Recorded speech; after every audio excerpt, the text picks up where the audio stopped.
मंजिल यूं ही नहीं मिलती राही को, कि मंजिल यूं ही नहीं मिलती राही को, जुनून सा दिल में जगाना पड़ता है। पूछा चिड़िए से कि घोंसला कैसे बनता है, वो बोली तिनका तिनका उठाना पड़ता है। नमस्कार दोस्तों, मैं विक्रम, आप सभी को आपके YouTube channel Ranjan Arya study point में स्वागत है। अगर चैनल पर नए हो तो सबसे पहले चैनल को सब्सक्राइब कर ले। आज हम क्लास 10th का जो इस बार एग्जाम में पूछने वाला है और साइंस का ऑब्जेक्टिव क्वेश्चन लेकर आए हैं। आज का पहला क्वेश्चन है, निम्न में से कौन सा पदार्थ लेंस के लिए प्रयुक्त नहीं किया जाता है। ऑप्शन 4 है, पहला जल, दूसरा कांच, तीसरा प्लास्टिक, चौथा मिट्टी। तो इसका राइट आंसर होगा मिट्टी।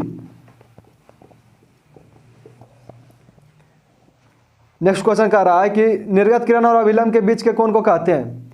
इसमें भी 4 ऑप्शन है, पहला आपतन कोण, दूसरा परावर्तन कोण, तीसरा निर्गत कोण और चौथा इनमें से कोई नहीं। तो इसका राइट आंसर होगा निर्गत कोण।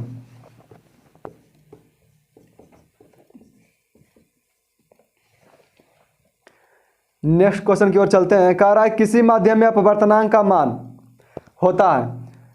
पहला ऑप्शन है साइन आई बटा साइन आर, दूसरा ऑप्शन है साइन आर बटा साइन आई, तीसरा है sine i into sine r, चौथा है इनमें से सभी। का राइट आंसर होगा साइन आई बटा साइन आर। नेक्स्ट क्वेश्चन कह रहा है कि समान दृष्टि के लिए स्पष्ट न्यूनतम दूरी कितना होता है। तो इसका राइट आंसर हो जाएगा 25 सेंटीमीटर। सामान्य के लिए स्पष्ट न्यूनतम दूरी पूछ रहा है। नेक्स्ट क्वेश्चन कह रहा है कांच प्रिज्म द्वारा उत्पन्न श्वेत प्रकाश के स्पेक्ट्रम में किस रंग का झुकाव अधिक होता है। 4 ऑप्शन है, पहला लाल, दूसरा हरा, तीसरा पीला और चौथा बैगनी। तो इसका राइट आंसर हो जाएगा बैगनी रंग के लिए।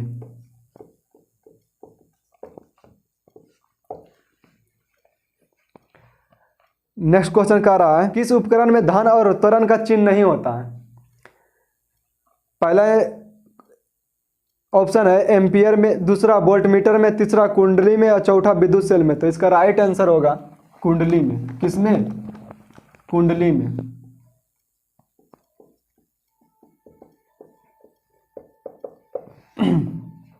नेक्स्ट क्वेश्चन कह रहा है कि 10 ओम और 20 ओम के 2 प्रतिरोधों को श्रेणी क्रम में जोड़ने पर समतुल्य प्रतिरोध क्या होगा। तो देखिए R1 बराबर कितना दिया हुआ है 10 ओम और R2 बराबर कितना दिया है 20 ओम। और आपसे पूछ रहा है समतुल्य प्रतिरोध। तो आप जानते हैं कि जब श्रेणी क्रम में जुटता है तो समतुल्य प्रतिरोध R1 प्लस R2 होता है। तो R बराबर क्या होगा 10 प्लस 20। तो इसका राइट आंसर हो जाएगा 30 ओम। नेक्स्ट क्वेश्चन कह रहा है कि विद्युत फ्यूज काम करता है। इसका 4 ऑप्शन है। पहला ऑप्शन कह रहा है धारा का ऊष्मीय प्रभाव पर, दूसरा कह रहा है धारा के चुंबकीय प्रभाव पर, तीसरा बोल रहा है धारा का रासायनिक प्रभाव पर और चौथा बोल रहा है किसी पर भी। तो इसका राइट आंसर होगा धारा का ऊष्मीय प्रभाव, ए नंबर, धारा का ऊष्मीय प्रभाव। नेक्स्ट क्वेश्चन कह रहा है कि यदि किसी नरम लोहे को धारावाहिक कुंडली के गर्भ में रख दिया जाए तो क्या बनता है। ऑप्शन ए समान चुंबक, बी विद्युत चुंबक, सी कोई चुंबक नहीं और डी बनने वाला चुंबक बल रेखाएं प्रदर्शित नहीं करेगी। तो इसका राइट आंसर होगा विद्युत चुंबक, ऑप्शन बी।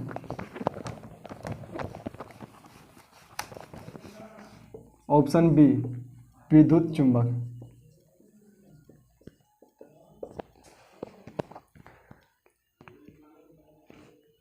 नेक्स्ट क्वेश्चन कह रहा है 1 किलोवाट घंटा तुल्य है किसके बराबर है। मतलब इसका 4 ऑप्शन है। पहला है 3600 जूल, दूसरा 3.6 गुना 10 पर पावर 6 जूल, तीसरा 36 गुना 10 पर पावर 6 जूल, चौथा 36.00 जूल। तो इसका राइट आंसर होगा 3 गुना 10 पर पावर 6 जूल। 3 इंटू 6 गुना, इसका राइट आंसर होगा 3.6 गुना 10 पर पावर 6 जूल।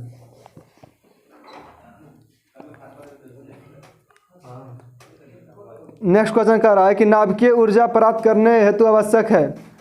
4 ऑप्शन है। पहला सिलिकॉन, दूसरा क्रोमियम, तीसरा यूरेनियम, चौथा एल्युमिनियम। तो इसका राइट आंसर हो जाएगा यूरेनियम।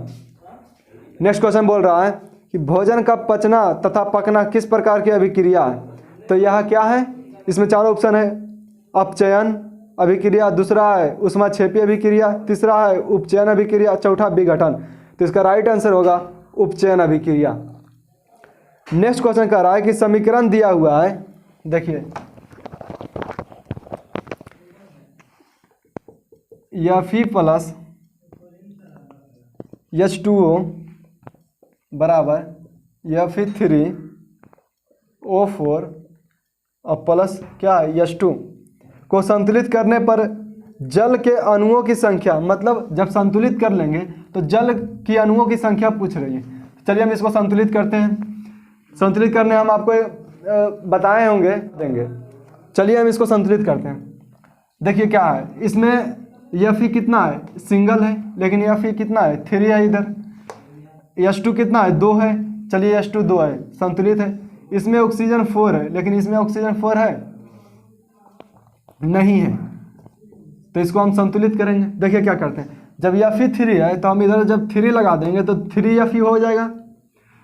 चलिए तो Fe तो संतुलित हो गया, इधर भी Fe कितना है, 3 हो गया। अब देखिए H2O है तो H2 2 गो है, और इधर H2 कितना है, 2 भी, ठीक है ये भी।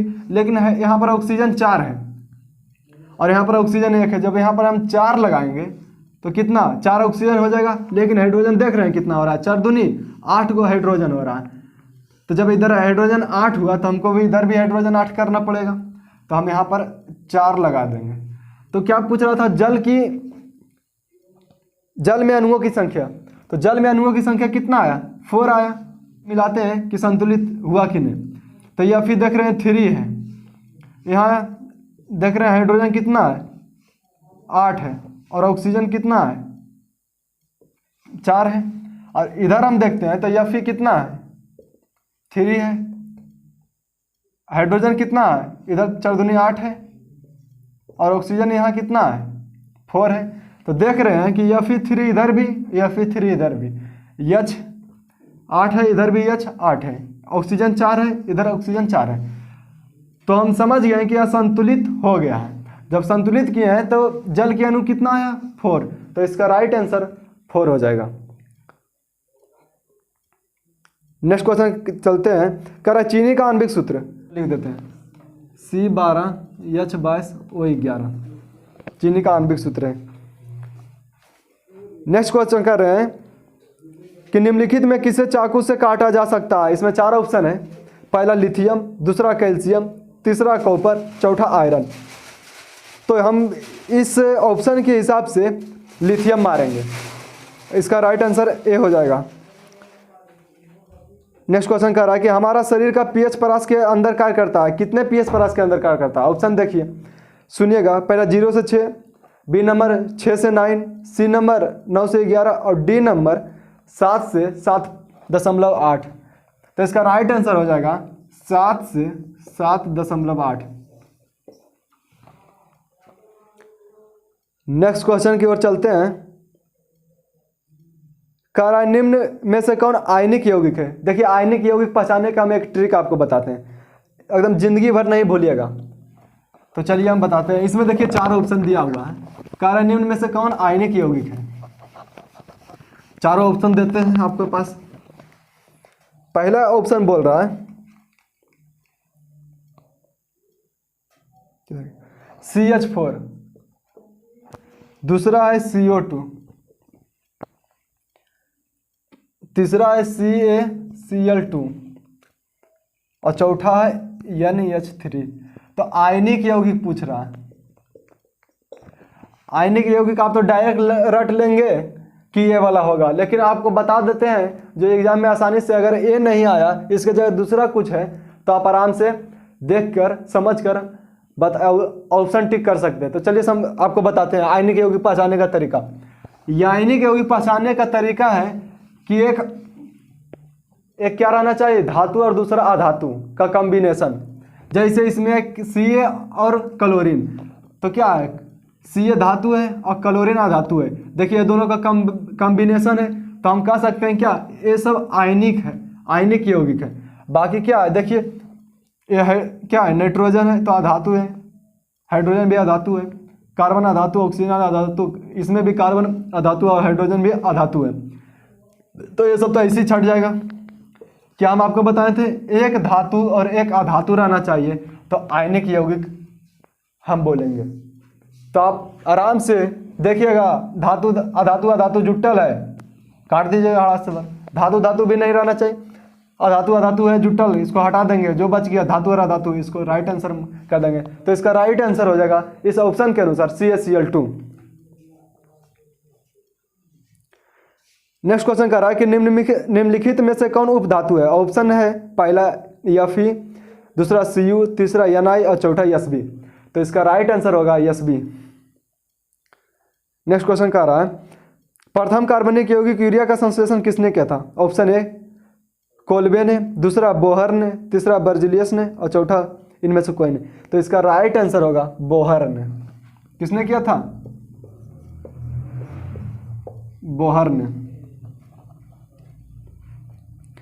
नेक्स्ट क्वेश्चन कर रहा है कैल्शियम कार्बाइड जल के साथ अभिक्रिया कर देता है, अभिक्रिया करने के बाद क्या देता है। तो ऑप्शन सुनिएगा, पहला मीथेन, दूसरा इथेन, तीसरा एथीन और चौथा एथाइन। तो इसका राइट आंसर डी नंबर होगा, एथाइन। नेक्स्ट क्वेश्चन कर रहा है कि वर्ग एक के तत्व कहलाते हैं। इसमें चार ऑप्शन है, संक्रमण तत्व, दूसरा क्षार धातुएं, तीसरा क्षारीय मिद्रा धातुएं, चौथा लैंथेनाइड्स। तो इसका राइट आंसर होगा क्षार धातुएं।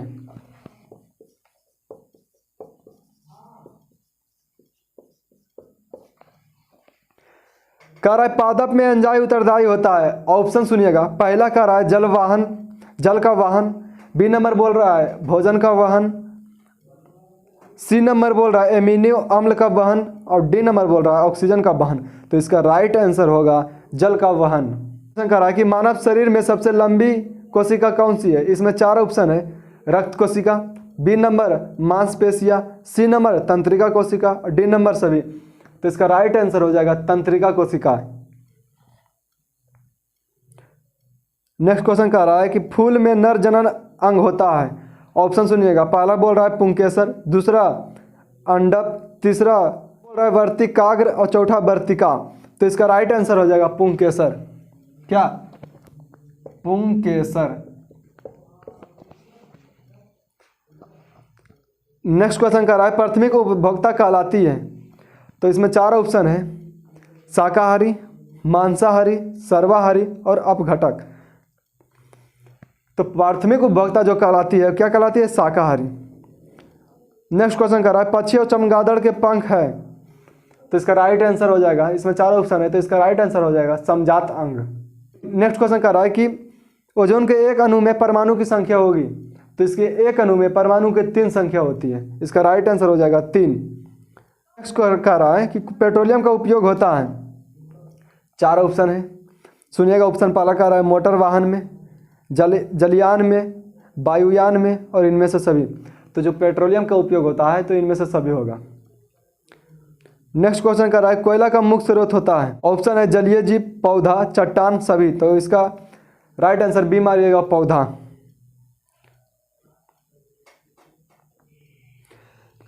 नेक्स्ट क्वेश्चन कर रहा है कि तांबे की तार की एक आयताकार कुंडली किसी चुंबकीय क्षेत्र में घूर्णी कर रही है तो इस कुंडली में प्रेरित विद्युत धारा की दिशा में कितने परिभ्रमण के पश्चात परिवर्तन होता है।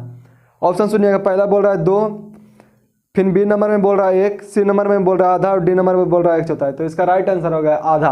आधा क्या कहता है, आधा परिभ्रमण के पश्चात परिवर्तन होता है। तो इसका राइट आंसर आधा हो जाएगा। नेक्स्ट क्वेश्चन कर रहा है कौन सा अजैव निम्नीकरण कचरा है। ऑप्शन ए सुनिएगा टिश्यू पेपर, बी में कल का छिलका, बी में केला का छिलका, सी में है थर्माकोल और डी में इनमें से कोई नहीं। तो इसका राइट आंसर होगा सी, थर्माकोल। नेक्स्ट क्वेश्चन कर रहा है टिंडल प्रभाव प्रकाश की कौन सी परिघटना को प्रदर्शिट करता है। तो ऑप्शन सुनिएगा, पहला कह रहा है प्रकाश का परिवर्तन, दूसरा कह रहा है प्रकाश का अपवर्तन, तीसरा कह रहा है प्रकाश का विक्षेपण और चौथा कह रहा है प्रकाश का पराकिरणन। तो इसका राइट आंसर हो जाएगा प्रकाश का पराकिरणन। नेक्स्ट क्वेश्चन कह रहा है कि पुष्प का नर जननांग कहलाता है। ऑप्शन सुनिए, इसका राइट आंसर हो जाएगा पुंकेसर। नेक्स्ट क्वेश्चन कह रहा है कि विरंजक चूर्ण का रासायनिक सूत्र। तो विरंजक चूर्ण का रासायनिक सूत्र होता है CaOCl2। क्या? CaOCl2, ये विरंजक चूर्ण का रासायनिक सूत्र है।